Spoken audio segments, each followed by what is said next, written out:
అంటే బేసిక్గా మనం వింటుంటాం పూరి జగన్నాథ్ గారు స్క్రిప్ట్ రాసేటప్పుడు బ్యాంకాక్ వెళ్ళి అక్కడ కూర్చొని పీస్ఫుల్గా రాస్తారని విన్నాను నేను.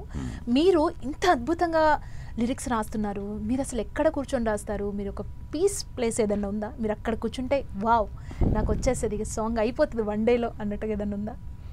నాకు పర్టికులర్ ప్లేస్ అనే ఉండదు, కానీ నాకు యూజువల్గా బిట్వీన్ ఎర్లీ 4:30 ఎర్లీ ఫ్రెష్ మైండ్తో రాస్తానండి. నైట్ ఏదన్నా ఒక పుస్తకాలు ఉంచుకొని లైట్గా పాట రాస్తున్న ముందు రోజు కాస్త లైట్ రీడింగ్ చేస్తాను. ఏదైనా మంచి పుస్తకాలు సరదా ఏదన్నా కొంచెం సాహిత్యపరమైన పుస్తకాలు ఏదైనా చదువుతాను.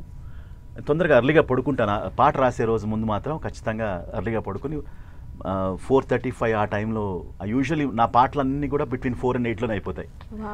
So early morning I prefer writing the song in early morning.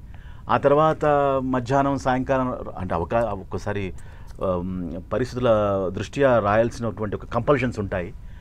కానీ బట్ ఆ టైంలో రాసినటువంటి పాటలు ఆల్వేస్ నాకు సంతృప్తినిచ్చాయి.